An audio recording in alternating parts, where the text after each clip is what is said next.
This is update for December 20, 2022, day 300 of the war, end of the date update. So as you can see, we have a sort of sad anniversary of this war. Nobody could expect that Ukraine can hold on for 300 days. Their expectation was, I think, was like 3, 4, 5, 6, 7 days. But Ukraine is still there. Totally understandable. It's with the help from the West. There's no question. Without that help, Ukraine would not be able to hold on for this long. But at the same time, the resolve of Ukrainian people, Ukrainian citizens, is the most critical part in all of this, and basically sacrifice of many who actually died at this point, and basically plugging with their bodies the holes that were created by Ukrainian top. So now let's actually switch a little bit to actual conversation, discussion. In terms of the situation on the battlefield, there is no essential movements there. So for those who are just not interested in anything else, just frontline, you can safely skip this video and you won't miss anything. Now let's actually talk a little bit about the general topics or strategic topics, as I call it. So the most important one that I would like to highlight is that Russian economy is faster and faster, as I say, spinning for disaster. And the sort of most integral sign of that is the Russian currency, Russian ruble, which dropped to $70 on the 20th. So if you remember, yesterday I was saying was reached 64, and it was also jump, I think, by like four rubles, was 3 rubles, I don't remember, but it was also a big jump.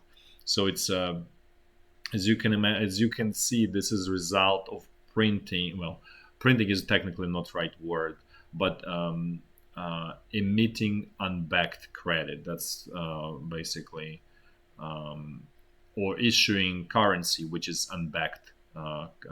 Well, in this case, it's unbacked credit, but it's credit currency into economy, and there's not enough goods or services services produced by the economy. So as a result, you have all of it. A, it increases inflation. B, it goes into the foreign currency, which is US dollar. That's sort of, the dollar is the king in Russia. It's always been dollar sort of based economy, and so everybody who has any kind of capital, anyone who wants to protect themselves, they basically try to buy US dollars. And I'm not talking about sort of civilians, like ordinary citizens. That's not who drives the market. Really, it's it's businesses. It's a big businesses, and they voting sort of with their capital or with their feet, if that's a better way to say it. So again, the situation is getting worse, and it will eventually. The feedback loop is that it's gonna worsen social situation in Russia, because it will increase inflation. People already pretty stretched in Russia, and this will create even more sort of social pressure and push for social unrest. Just as a side note, there was some research done. A lot of Russians is heavily indebted.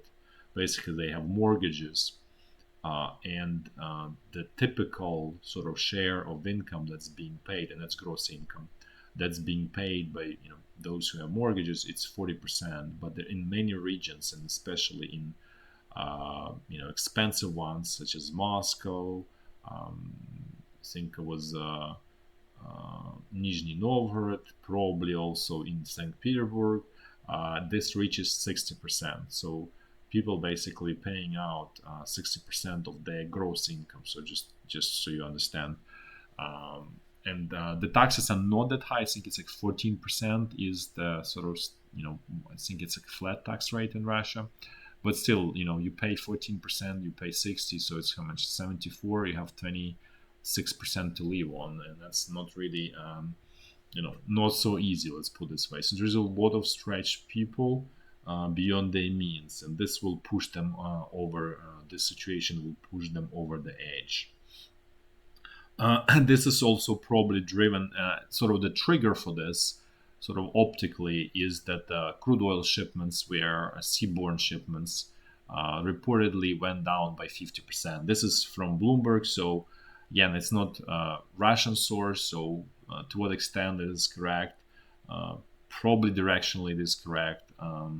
Why it is happening, if this is permanent or temporary situation, again, also very unclear if this is sort of where it is. But again, I want to highlight this one more time, that the root cause is not this just a drop of 50% in crude oil, it's implosion of Russian economy, right? Because all of these industrial facilities, they're not capable to really continue production, especially in auto manufacturing, which is essentially at this point dead. And what Russian leadership is trying to do, they basically confiscating all of those manufacturing facilities, and they thinking about selling them to Chinese companies so that they will start production. So as you can see, the problem here, like this is actually even highlights you, like shows you where the problem is in Russian side. It's lack of management or ownership, or someone who has ownership and can sort of run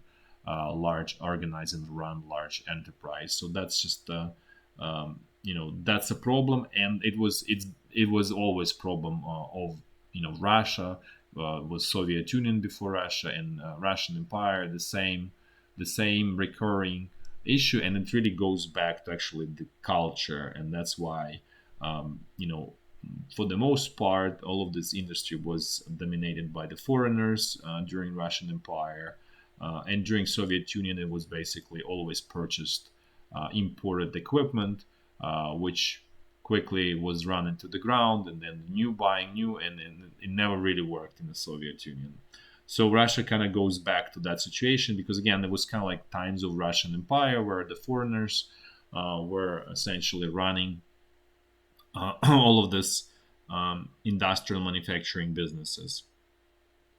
Um, Other news is that, which is also kind of not sure if it's correct or not, but Russian, um, well, I would say transportation, crude oil transportation authority. It's Transneft. It's controlled by the government, so it's really formally it's a company, but really it's just a government organization that collects money for transporting crude oil using pipelines. It's mostly um, to Europe, to Poland, Germany, basically main markets. Also Czech Republic. Some of the smaller sort of branch goes through Ukraine to Hungary, and then to Austria and so on. So what this Transneft reported is that they got requests from Poland and from Germany to supply crude oil in 2023. This is actually contradicts what was reported that Germany declared that they're not going to be buying Russian crude in 2023. So again, this is contradicting information. Unclear which one sort of is true, but I just wanted to report so everybody can make their own sort of decision and understanding where it's going to be. Then another news is that Russian president formed coordination group to improve mobilization process essentially in Russia, which was plagued by many problems because the system, this mobilization system, was broken since the Soviet Union time, and nothing is being created. So essentially, there is no mobilization process. It's totally broken. What this really, the importance of all of this is that this 300,000 mobilization effort, or at least declared, because it's declared that it's over, it's done, no need to do it anymore. That this is actually kind of not true, and this commission is sort of, how to say, proof for that, right? So that this mobilization effort is basically, as mentioned before many times, it's sort of never-ending process. As long as there's war, there will be a mobilization process, because people die and you need to refill the ranks, and that's how it works.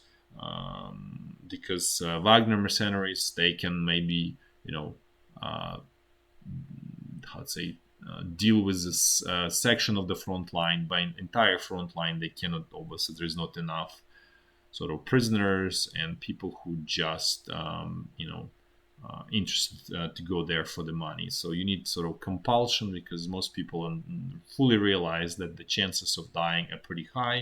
Now it's very clear to people inside of Russia. So besides money, you need brutal force to force you to go there. So again, as I said, the process is does this whole mobilization process does not stop.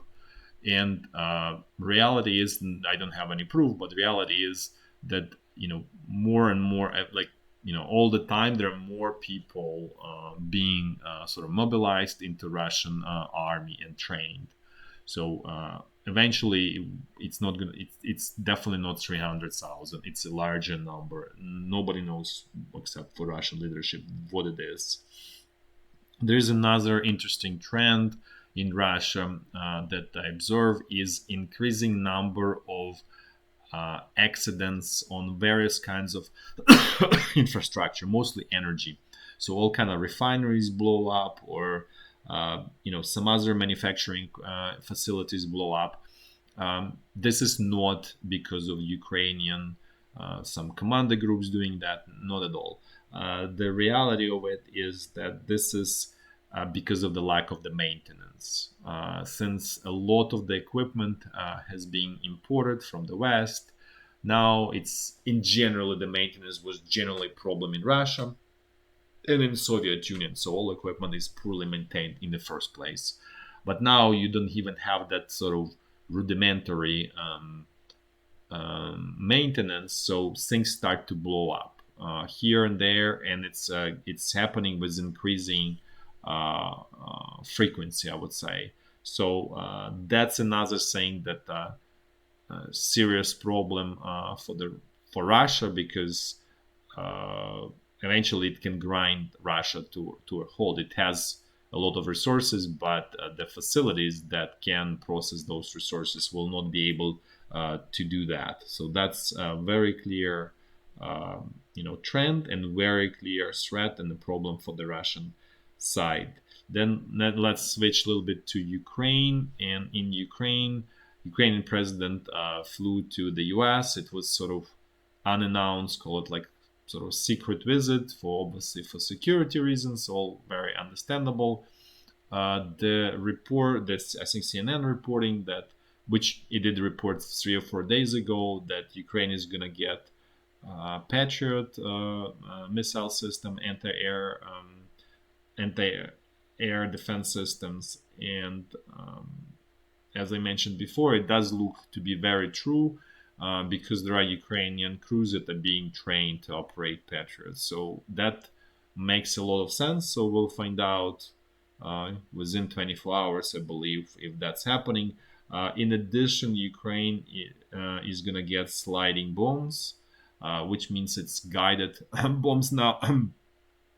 Right now, Ukraine doesn't have any guided bombs, so essentially they're effectively useless, right? If they're not guided, that's just because aircraft they cannot really fly over the target, because Russia has a strong anti-air defense system. The same true for Ukraine. It's dangerous for Russian aircraft to fly into, even come closer to Ukrainian sort of controlled areas. So they do it from distance. They shoot it, and then the chances of hitting anything close to zero, basically. So they both sides essentially are useless aviation wise. Well, for Ukraine it's okay because it doesn't have any strong air force.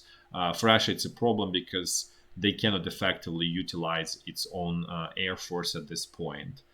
Sometimes accidentally they have sort of local success, but it's becoming sort of less and less frequent. And essentially, Russian Air Force is not a player on the battlefield. Essentially, it's gone from the battlefield from just practical perspective. Yeah, they sometimes fly, far away. They shoot somewhere, but the effectiveness of that is actually negative, because more frequently Russian helicopters or airplanes get shot than they should they achieve anything.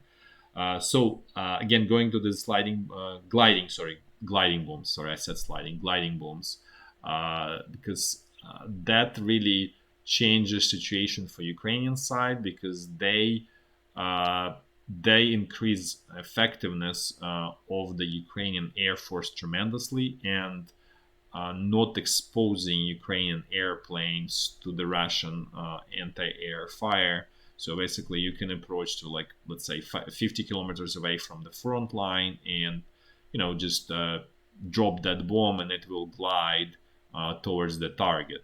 So this could be potentially quite dangerous development for the Russian side. And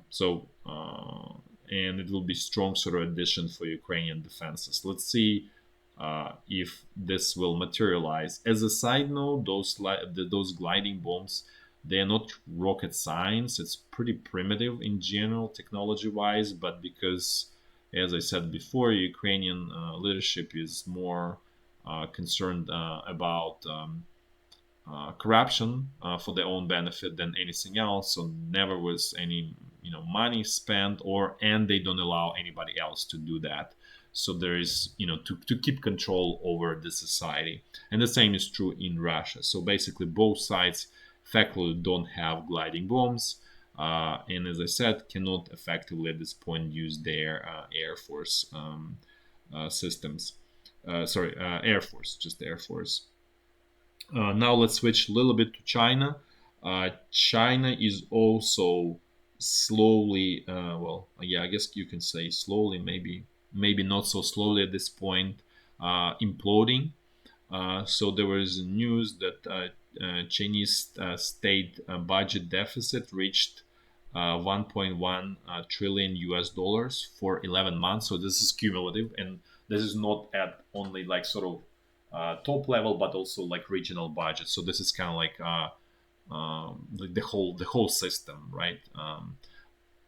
Just months ago, for basically as of October, it was like 900, like 80 billion on 190 billion. So as you can see, this is pretty strong trend. Like, well, not strong, pretty um, let's say bad situation in China, which also reflects that the economy there is imploding. So it's very similar to what's happening with Russian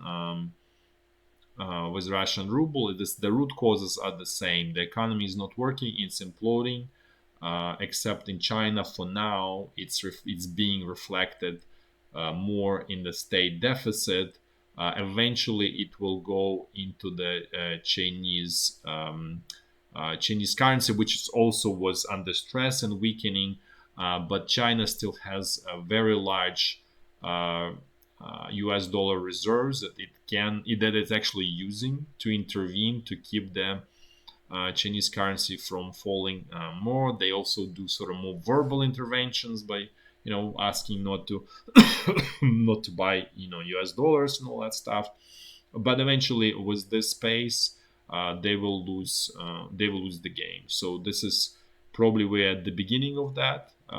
But eventually they will. So Russia is sort of much far ahead of China. But the way it goes, the way Chinese economy is imploding, and specifically real estate sector, is really hurting in China, and also this export oriented manufacturers. They also, that model is broken, and it will get even worse as interest rates are rising in the West, driven mostly by the U.S., by Federal Reserve in U.S.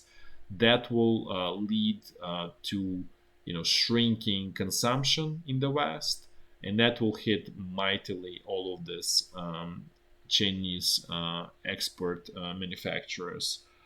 So the problem is going to get worse in China, and that's the reason I've been saying that uh, Chinese leadership may decide to invade Taiwan, even it's not needed. That they have Taiwan essentially in the pocket, just to release this all negative energy that's building up inside of the China. Then also tensions are rising also between India and China. Before it was somewhat much sort of quieter, almost they were working kind of almost together against the West. But reality is that there is that dispute in the Tibet in the Tibet area, and India deployed record number of troops. So I don't think there's anything is going to happen there, but it's just kind of like sort of traditional dance between the two countries. I would say this way. Then uh, then another sort of related is Japan or Japanese government leadership is starting discussion with the U.S. On strengthening defense cooperation. So what this really means is that in case of Taiwan invasion, both militaries are going to operate as one, as sort of one system, and can coordinate, effective response to the potential attack on Taiwan. This is something similar. That's what's been going on between Russia and Belarus, right? Right. Except it's in case of Belarus, it's much further ahead in terms of integration into the Russian army. So essentially, at this point, it's almost a branch of the Russian army.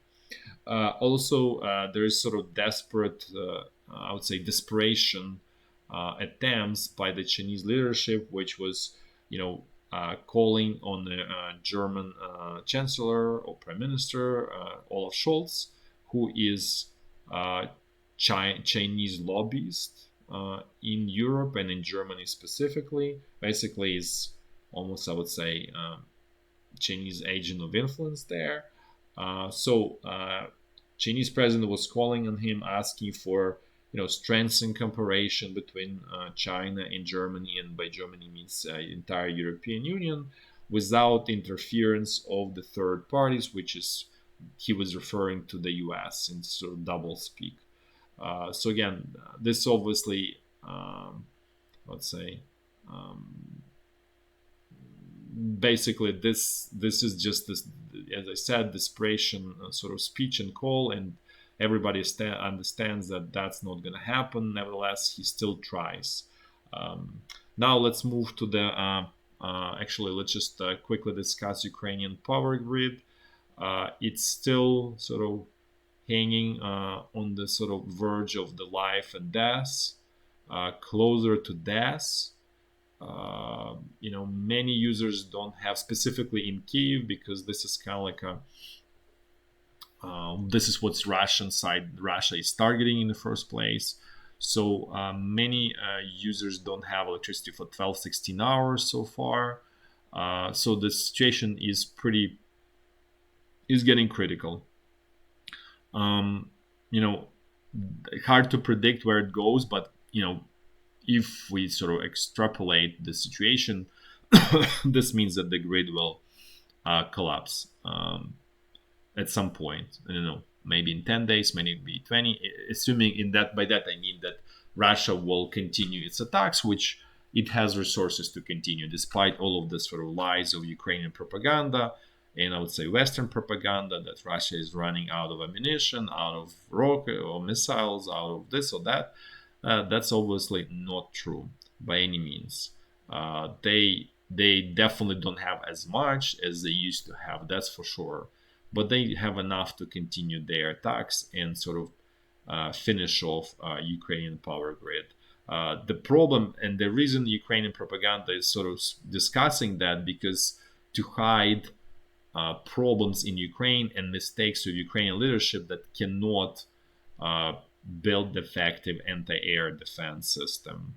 Because really, this is really about defense of, I would say, I mean, it's not 20 points, but it's probably 30, 40 key transformers or substations that really uh, connect the system together into one sort of live being.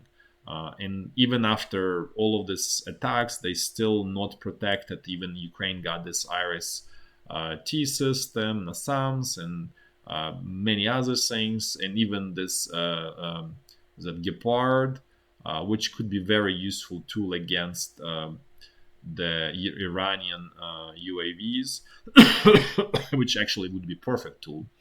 Nevertheless, they're not being used effectively, as you can imagine, by the by Ukrainian sort of system, because we're not looking really just Ukrainian military. It's the whole, as Ukraine as country, as a system is not able to use the weapon that it gets effectively, and they basically used at small fraction of their potential. This is a general statement that refers to everything. In this case, more specifically about the Gepards, but this is true also with all of those howitzers, long distance precision artillery howitzers that Ukraine got. They all underutilized or poorly utilized, I would say.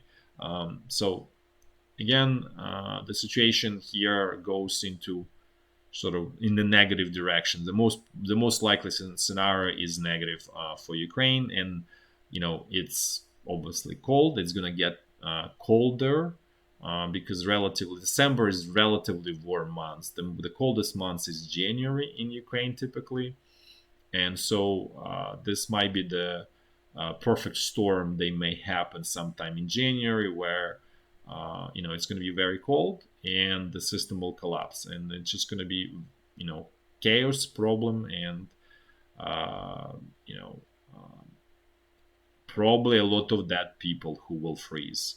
I don't think it will cause yet any social unrest as Russian side is hoping. I don't think that is happening by any means, because Ukrainian citizens are still determined to basically uh, to keep their destiny in their own hands and not in Russians' government hands, and not actually in Ukrainian, the top hands as well. Um, so now let's actually move to the front line. We're going to do it in a clockwise fashion, starting from the north, as always.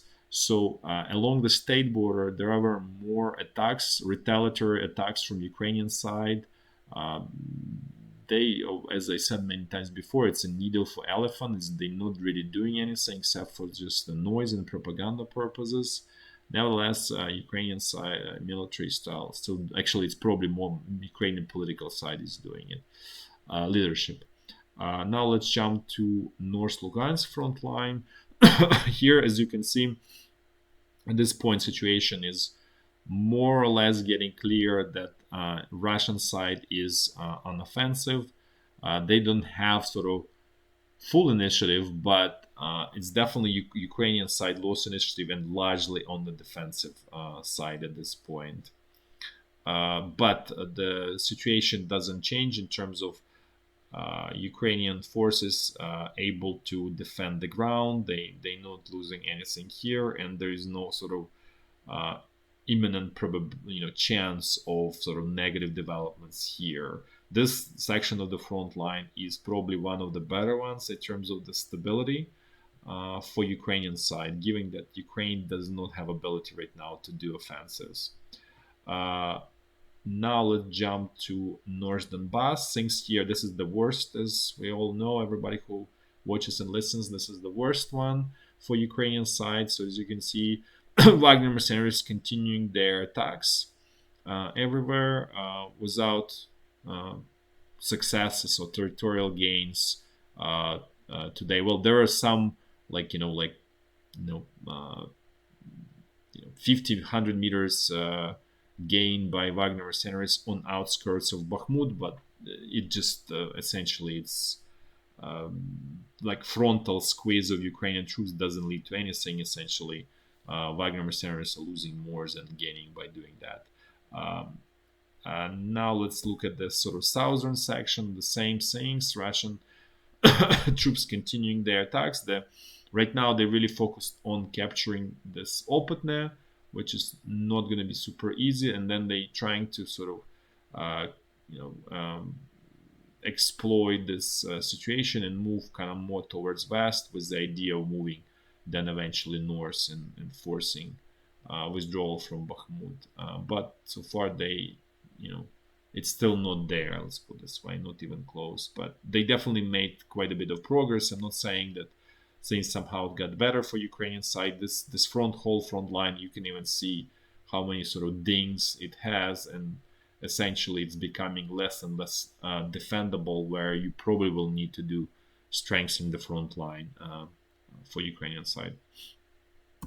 Now let's look at central Donbass front line.